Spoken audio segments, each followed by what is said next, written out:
네, 안녕하세요. 뉴스 잉글리시와 G2 글로벌 투자에서 전해드리는 세계는 지금 2025년 12월 14일까지 한 주간 소식을 미리 전해드립니다. 미국 중앙은행이 금융통화위원회를 열어서 금리를 인하할 것으로 보이는데, 그보다 더 중요한 소식은 FOMC 금융통화위원회 위원들이 지금 의견이 엇갈리고 있고, 과거와는 달리 파월 의장에게 서로 의견이 좀 다르다고 하더라도 결국에 가서는 의장에게 그 견해를 몰아주는 그런 컨센서스를 추구를 했었는데, 이번만큼은 그게 좀 다를 것이라는 그런 전망이 나오고 있습니다.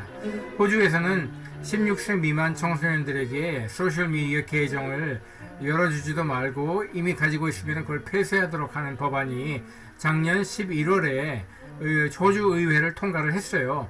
그런데 그 법안이 이번 주에 발효가 된다고 합니다. 그리고 이제 영국과 네덜란드계 소비재 기업으로 유니레버라는 대기업이 있죠. 그 유니레버가 거느리고 있는 아이스크림 브랜드가 여러 개가 있는데, 제일 잘 알려진 거는 이제 벤 앤 제리스라고 있죠. 네, 아무튼 이 아이스크림 브랜드를 다 모아가지고 분사를 시켰어요. 그래서 매그넘 아이스크림이라는 회사 이름으로 이번 주 중에 세 군데 주식시장에 상장을 합니다. 암스테르담과 런던과 뉴욕 증권시장에 상장을 해서 거래를 시작을 합니다. 그리고 일본 정부가 오늘이죠. 12월 8일 3분기 GDP 수정치를 발표를 했는데, 지난번에 발표했던 그 추정 전망치와 훨씬 더 대비해서 좋지 않게 나왔고요. 어떻게 보면 쇼크라고도 할 수 있을 정도로 일본 경제가 지금 좀 움츠러들고 있는 것을 확인할 수 있습니다. 자, 영국에서는 10월 한 달 GDP 수정치가 또 발표가 되고요. 중국에서는 11월 한 달 CPI와 PPI 데이터가 이번 주에 발표가 됩니다. 그리고 2025년도 노벨상 수여식을 스톡홀름에서 이번 주에 거행을 합니다. 그럼 한 꼭지씩 제가 짚어드리겠습니다. 오늘이죠. 12월 8일 월요일에는 일본에서 좀 우울한 소식이 나왔어요. 3분기 GDP가 지난달인가 그 추정치를 먼저 발표했을 적에는 전년 동기 대비해서 마이너스 1.8% 나왔다고 했는데, 오늘 발표한 그 최종 수정치는 1.8이 아니고 마이너스 2.3% 더 떨어졌다는 거예요. 그래서 전월 대비해서도 지금 지난달에 발표한 추정치에서는 전월 대비 마이너스 0.4%로 발표를 했는데, 오늘은 그보다 더 심각하게 마이너스 0.6%나 떨어졌다고 발표를 했습니다. 좀 세분해서 보자면은 기업 투자가 굉장히 저조했어요. 지난달에 발표한 그 추정치에서는 플러스 0.2% 올랐다고 했거든요. 근데 오늘 발표한 이 수정치에서는 기업 투자가 마이너스 1.0%라고 했고요. 순수출도 뭐 이거는 변동이 없지만 어쨌든 마이너스 0.2%였고요. 특히 이제 부동산 건설 투자는 추정치보다는 훨씬 좋아졌지만 그래도 절대 수치 자체가 너무나 좋지 않은 마이너스 8.2%가 나와서 추정치의 마이너스 9.4%보다는 나아졌다고 볼 수 있지만, 이 금액의 절대값이나 이 마이너스 정도가 굉장히 심하네요. 그런데 그러면은 이렇게 경기가 악화일로를 걷고 있으니까 12월 19일에 열리는 일본 은행이죠. 일본 중앙은행의 금융통화위원회에서 금리 인상을 하지 않을 수도 있지 않겠냐 이렇게 물어보신다면은 그건 아닌 것 같아요. 일단 소비자들이 느끼고 있는 인플레이션의 그 강도가 지금 너무 세기 때문에 또 인플레이션을 잡기 위해서라도 우선적으로 금리 인상을 해야 되고, 또 인플레이션이 그렇게 해서 다스려져야지만 사람들이 소비를 더 뒤로 미루지 않고 지금 더 이상 뒤로 미루지 않고 지금 돈을 소비를 할 수 있거든요. 그래서 인플레이션 때문에라도 12월 19일에 일본 은행의 금리 인상은 지금 거의 확실해 보입니다. 이제 문제는 2026년 내년 1월에도 금리 인상을 또 한 번 할 것이냐. 그런데 지금 컨센서스는 1월에도 또 한 번 금리 인상을 할 거라고 지금 보는 견해가 지배적입니다. 로마 교황이죠. 미국 사람입니다. 시카고 태생의 미국 사람이 새로운 교황이 됐지 않습니까? 레오 14세라고. 그 레오 14세가 이탈리아 로마에 가면은 흔히들 그 스페니쉬 스텝스라고 피아차 디 에스파냐라고 불리는 그 장소가 있잖아요. 거기에서 열리는 그 Solemnity of the Immaculate Conception이라는 그 가톨릭 교회에서는 굉장히 중요하게 생각하는 성모 마리아의 그 순결성을 기념하고 축복하고 이렇게 만찬을 하는 그런 중요한 행사가 있어요. 그 Solemnity of the Immaculate Conception 행사에 가서 기도를 한다고 합니다. 여기서 Solemnity라는 거룩하다는 뜻이고요. Immaculate이라는 거는 한 점의 흠집도 없다는 얘기고, Conception은 예수 그리스도를 성모 마리아가 처녀로서 임신을 했다는 것을 가리킵니다. 자, 그리고 이제 아프리카 케냐 나이로비에서는 거기 가면 UNEA라는 그 국제 기구가 있어요. UN 소속이죠. UN 산하기관 중에 UN 그 Environment Assembly인가? 아무튼 UNEA라는 국제 기구가 있는데 그 기구 본부에서 7번째로, 그러니까 7차 회의를 이번 주에 개막을 합니다. 자, 그럼 12월 8일 월요일에는요, 왼쪽 사진에 보이는 것처럼 이 네덜란드와 영국계 소비재 기업 유니레버 대기업에서 아이스크림 브랜드들만 모아가지고 분사를 시켰어요. 그래서 그 이름을, 이게 아이스크림 중에서 우측 하단에 분홍색으로 보이는 게 매그넘이라고 써 있잖아요. 한국에도 수입이 되다가 지금은 수입이 더 이상 안 되는 걸로 알고 있는데, 아무튼 이 매그넘이라는 대표 아이스크림 브랜드를 회사 이름으로 정했어요. 그래서 매그넘 아이스크림 컴퍼니라는 이름으로 암스테르담 주식시장과 런던 주식시장과 뉴욕 증권시장에서 상장을 해가지고 12월 8일 월요일부터 첫 거래일을 시작을 합니다. 그래서 이 기업의 전세계 아이스크림 시장 점유율은 한 20%가 조금 넘는다고 하고요. 그래서 이제 매출액이 80억 유로 조금 더 넘는다고 합니다. 굉장히 큰 회사죠. 베렌제리스라는 왼쪽 상단에 보면은 동그란 통에 드는 베렌제리스라고, 이거는 지금 한국에 수입이 되고 있죠. 베렌제리스가 제일 유명하고 또 가격도 제일 높은 아이스크림인데, 이게 이제 하겐다즈하고 경쟁하는 브랜드잖아요. 근데 뭐 하겐다즈보다는 품질이 좀 떨어진다고 저는 보는데, 예를 들면은 이 원재료, 이 아이스크림을 만들기 위해서 들어가는 재료를 보면 알 수 있어요. 되게 어떤 아이스크림이건 간에 카라지난, CARRAGEENAN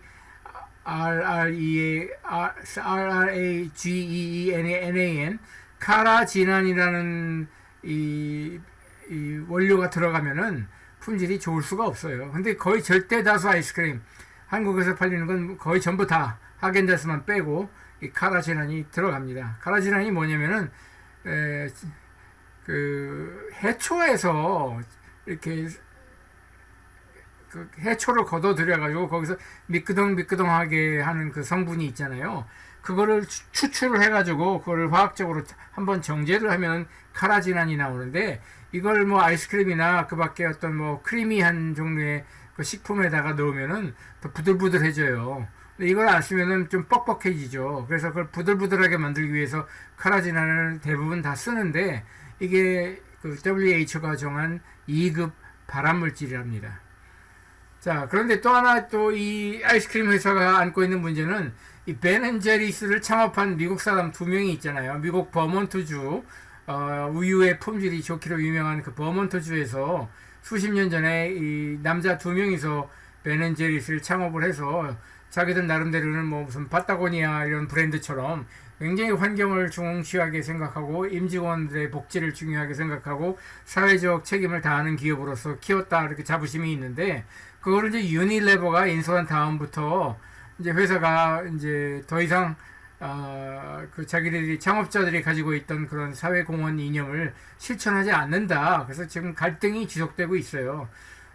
그래서 아무튼 그 지금 그 유니레버가 지금 많이 어렵거든요. 그래서 그 이 아이스크림 회사도 상장한 다음에 거래하면서 가격이 떨어질 가능성이 굉장히 많고요.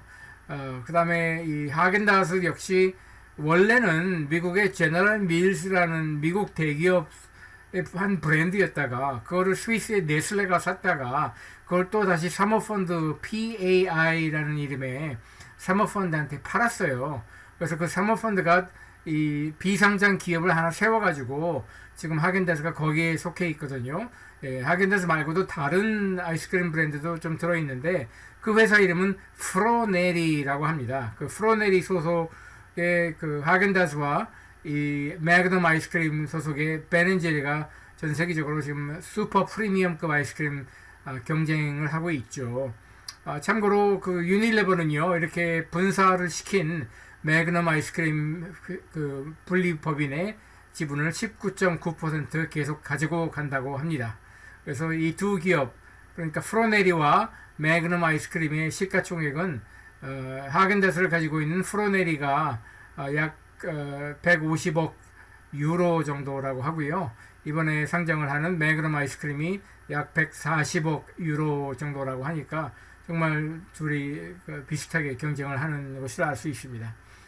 자, 그리고요, 이제 존 레논이라고 비틀즈의 리드 멤버였던 그 가수죠. 영국 가수가 뉴욕 자기 집 앞에서 암살을 당한 지 45주기라서 그를 추모하는 행사가 뉴욕 센트럴 파크에 가면은 이 사람하고 비틀스가 같이 불렀던 노래 중에 스트로베리 필드라는 노래가 있잖아요. 그래서 그 센트럴 파크 안에 스트로베리 필드라는 그 조그마한 공원이 또 있대요. 그래서 거기에서 추모 행사를 연다고 합니다. 자, 12월 9일 내일 화요일이 되면은요. 그 동남아시아 게임, 그러니까 사우스이스트 에이션 게임이라고 그러니까 아시안 게임보다 규모가 더 작아서 동남아시아, 그러니까 아세안에 속한 11개 나라들을 중심으로 열리는 그 동남아시아 스포츠 게임 행사가 12월 20일까지 태국에서 개막을 합니다. 그리고 이제 광물 자원 기업 중에서 그 영국과 호주계 기업인 앵글로 아메리칸이라고 있죠. 예, 그 기업과 캐나다 밴쿠버의 본사를 가지고 있는 텍 리소스라고 있어요.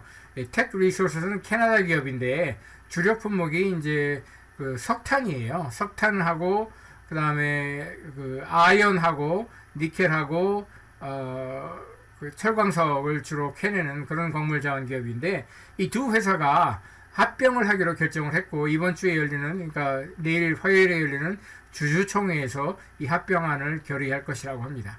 그 영국에서는 그 Monetary Policy Committee라고 그러니까 영국의 금융통화위원회죠. 영란은행에 속한 그 MP식 금융통화위원회 위원들이 영국 의회 재무위원회에 출석을 해서 영국 통화정책에 관한 질의응답을 할 거라고 합니다. 여기 왼쪽 차트에 보이는 건 이제 미국의 졸츠라고 불리는 고용지표예요. 졸츠는 무엇의 약자이냐면은 Job Opening and Labor Turnover Survey의 약자입니다. 그러니까 신규 일자리와 일자리를 옮겨 다니는 사람들을 모니터해서 그 데이터를 추적하는 일종의 그 지표죠. 그 지표를 12월 9일 화요일에 발표하는데 제일 오른쪽 끝에 오렌지색으로 표시한 것이 전망치입니다. 이렇게 보면 크게 봐서 지금 추세는 2022년 7월부터 2025년 10월까지 계속 떨어지는 추세죠. 뭐 아주 크게 떨어진 적은 없지만 꾸준하게 이렇게 떨어지고 있지 않습니까? 그래서 미국의 지금 일자리 지표가 이렇게 조금씩 악화되는 것이 보이고요. 그에 따라서 그 금리를 인하해야 된다는 목소리가 힘을 받고 있는 겁니다. 그 밖에 또 미국에서 그 컨퍼런스 보드라는 민간 기관이 데이터를 수집하는 게 있는데 거기서 또 경기 전망 지수를 발표를 하고요. 참고로 이 졸츠 지수는 미국의 그 연방정부 셧다운 때문에 지난달에 이 데이터가 발표가 안 됐어요. 그래서 보시면은 제일 오른쪽에 9월과 10월 지금 두 칸이 좀 느슨하게 헐렁하잖아요. 그거는 이 그 군청색으로 표시한 게 미국 정부에서 공식적으로 발표하는 졸츠 데이터고요. 그 다음에 여기 파란색은 미국 정부가 아니라 그러니까 하늘색이요. 하늘색은 미국 정부가 아니라 민간 기관들의 어떤 그 전망치를 보여주는 건데 지금 제일 끝에 오른쪽에 보면은 미국 정부의 공식 발표가 없는 거예요. 그래서 이번에 발표하는 10월 지표에 9월달과 10월달 두 달치를 합쳐가지고 한꺼번에 발표를 한다고 합니다. 저희 G2 글로벌 투자에서 굉장히 눈여겨보고 있는 기업들 가운데 12월 9일 화요일에 실적 발표를 하는 기업으로는 오토존이라고 자동차 부품만 판매하는 소매 유통점이 있어요. 근데 이 회사가 뭐 별거 아닌 것처럼 보이지만은 실적이 굉장히 우수합니다. 그리고 배당도 많이 줘요.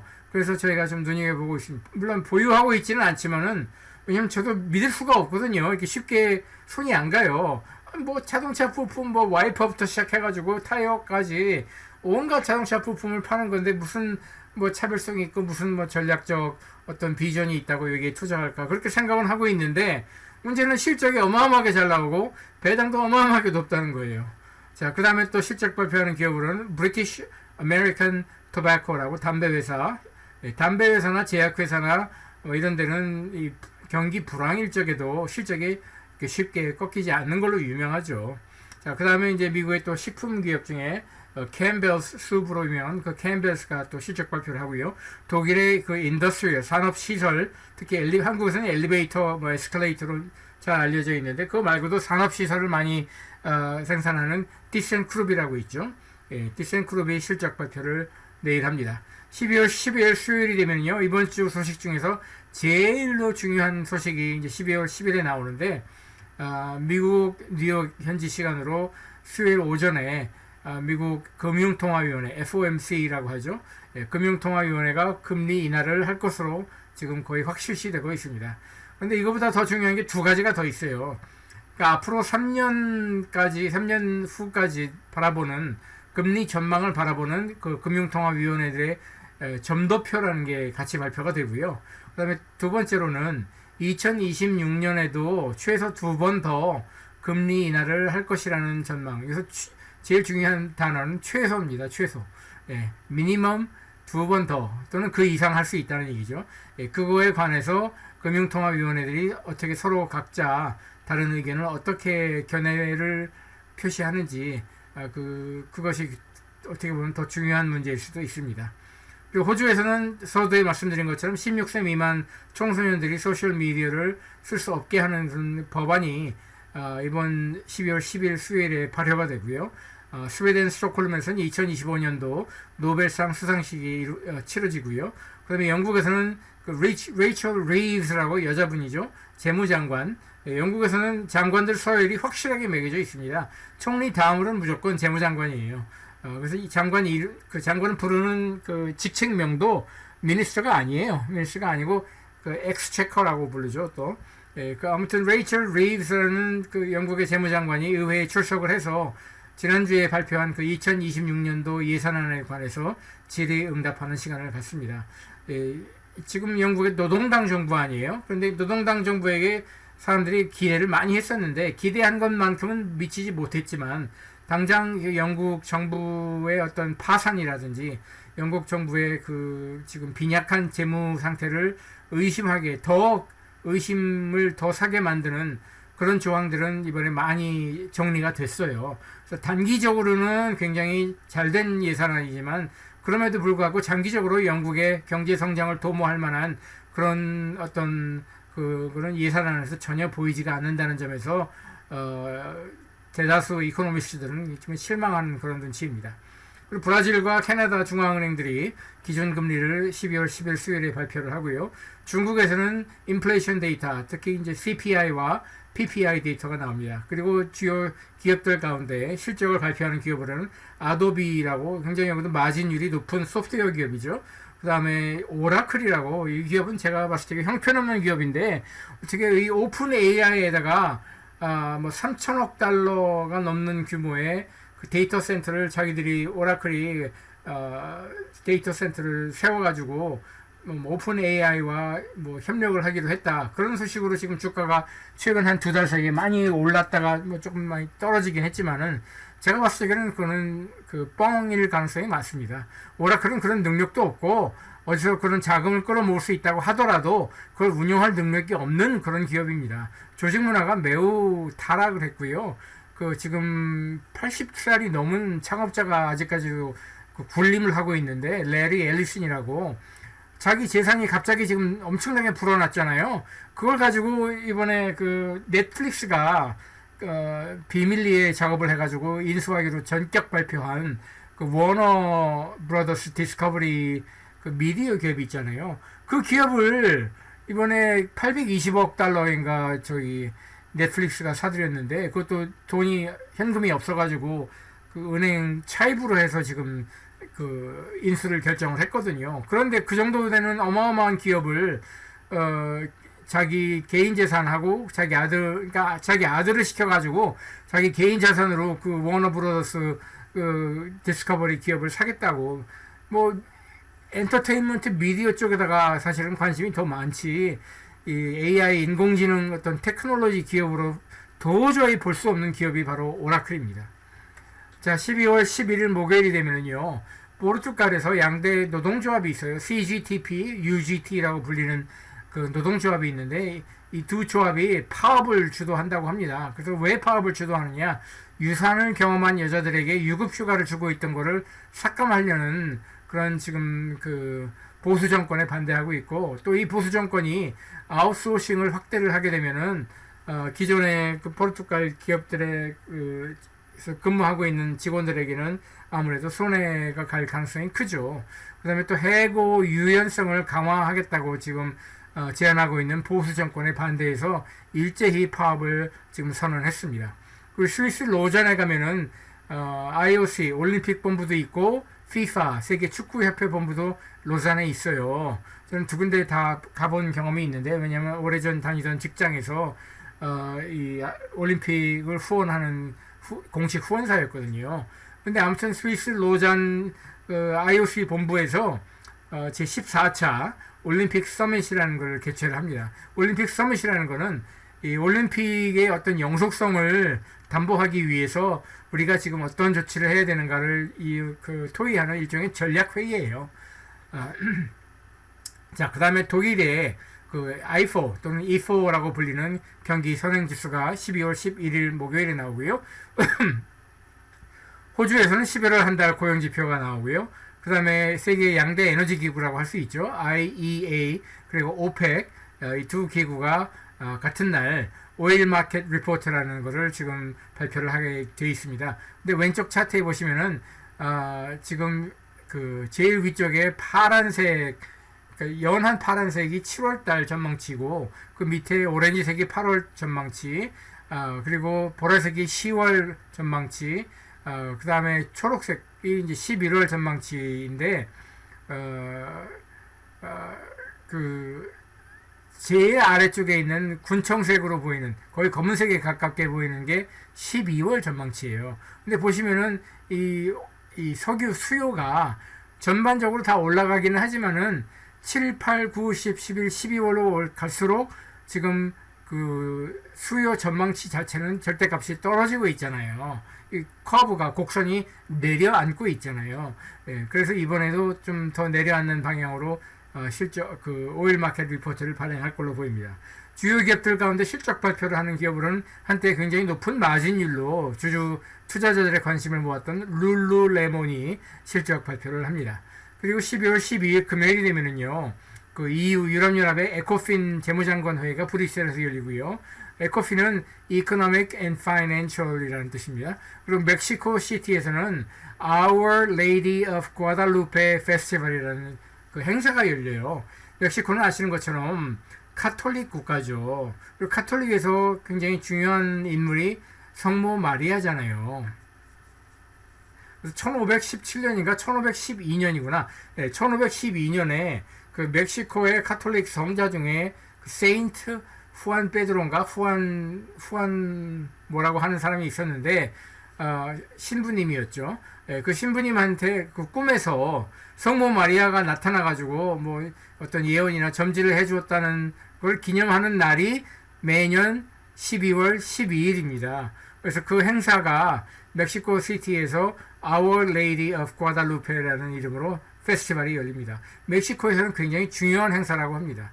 자, 독일에서는 11월 한 달 CPI와 HICP 인플레이션 데이터가 나오는데, 여기서 HICP는 뭐냐면 Harmonized Index of Consumer Prices예요. CPI는 독일 한 나라에 국한된 소비자 물가 상승률이고, HICP는 유럽연합 전체 다른 나라들의 물가 상승률과 독일의 물가 상승률을 비교해서 그 블렌딩 해가지고 똑같은 물건의 그 소비자 가격 상승률을 비교해서 발표하는 일종의 블렌디드 소비자 물가 상승률입니다. 영국에서는 10월 한 달 GDP 추정치가 12월 12일 금요일에 나오고요. 미국에서는 여기 사진에 보이는 것처럼 아우스턴 골스비라는 분이 원래는 시카고 대학교 경제학과 교수였죠. 그런데 지금은 이제 시카고 연방준비제도 은행 총재를 하고 있는 분인데, 이분이 1년에 한 번씩 열리는 시카고 페드 Annual Economic Outlook이라는 행사에 나가가지고 기조연설을 한다고 합니다. 참고로 이분은 지금 금리 인하를 하지 말아야 된다는 그런 쪽에 속하는 분이라서 트럼프 대통령이 매우 탐탁치 않게 여기는 분입니다. 실적 발표하는 주요 기업으로는 저희 G2 글로벌 투자에서 이미 보유하고 있는 두 회사, 브로드컴과 또 제가 굉장히 사랑하고 아끼는 그런 종목이죠. 코스트코, COST가 거래하는 심볼인데, 이 코스트코와 실적 발표를 합니다. 자, 12월 13일 토요일이 되면요, 지중해에 떠있는 섬나라 멀타라고 있죠. 그 멀타가 원래는 영국 대영 제국의 식민지였고 1974년에서야 비로소 영국으로부터 독립을 해요. 그리고 처음으로 대통령을 선출을 한 날이 12월 13일입니다. 그럼에도 불구하고 영국의 군대가 멀타를 떠난 그런 시기는 1974년이 아니고 1979년이었습니다. 자, 그럼 마지막 소식인데요. 12월 14일 일요일이 되면은요, 칠레에서 지금 지난주 일요일에 그러니까 어제죠. 어제 일요일에 칠레에서 대통령 선거를 했어요. 1차 투표를 했는데, 결과적으로 1차 투표에서 1등을 한 분은 이 오른쪽에 보이는 지네트 하라라는 여자분이고요. 공산당 소속이지만 중도 좌경 후보고요. 그 다음에 2등을 한 분이 여기 왼쪽에 보이는 호세 안토니오 카스트라는 분이에요. 이분은 이제 극우 성향이죠. 근데 이 두 사람이 붙게 되면은 2차 결선 투표에서 이길 가능성이 높은 쪽은 오른쪽 1등 한 분이 아니고 왼쪽 2등 한 분이에요. 왜냐하면은 우파 성향의 대통령 후보들이 여러 명 나왔는데 그 중에서 이제 그 2등을 했으니까 다른 그 보수 성향 후보들이 2차 결선 투표에는 나오지 않잖아요. 그러니까 그 나오지 않는 후보들의 표를 이 왼쪽에 보이는 이 호세 안토니오 카스트로 후보가 다 가져갈 수 있는 가능성이 높습니다. 그리고 오른쪽에 보이는 이 지네트 자라 후보는 아마도 이번에 패배할 가능성이 많은데, 지금 그 칠레 현임 대통령이 인기가 아주 없거든요. 인기가 그 지지율이 매우 낮은데, 그 사람 이제 보비치라고 하죠, 이름을. 보비치 대통령이 역시 공산당 소속이었기 때문에 지금 칠레에는 가장 중요한 그 정치 이슈가 외국인 유입하고 이민 문제 그리고 범죄 문제예요. 미국하고 비슷하죠, 이거는. 그래서 2018년부터 외국인 유입이 49% 늘어나가지고 칠레 인구가 지금 1,900만 명인데 그 중에서 약 190만 명이 그 외국인이에요. 특히 북쪽에 있는 페루하고 볼리비아라고 아주 못 사는 나라들에서 가난을 피해서, 그러니까 경제 이슈 때문에 잘 사는 나라, 비교적 잘 사는 나라 칠레로 이렇게 불법 이민으로 옮겨온 사람들이 많거든요. 그래서 그 사람들이 뭐 범죄 사건도 많이 일으키고 있다, 이렇게 주장하는 의견이 지금 지배적이어서 이런 사람들을 아주 엄하게 다스리겠다. 그래서 국경 폐쇄까지 주장하고 있는 왼쪽에 호세 안토니오 카스트로 후보가 차기 칠레 대통령으로 당선될 가능성이 매우 높습니다. 자, 여기까지 이 세 개는 지금 이번 주 소식을 전해드렸고요. 왼쪽에 보이는 것처럼 다양한 주제를 가지고 세계 방방곡곡의 소식을 전해드리고, 오른쪽에 보이는 것처럼 다양한 소셜미디어 채널로 내용을 공급을 하고 있습니다. 여러분께서 많이 후원해 주시고요. 또 널리 알려주시면 대단히 고맙겠습니다. 그럼 다음 주에 또 뵙겠습니다.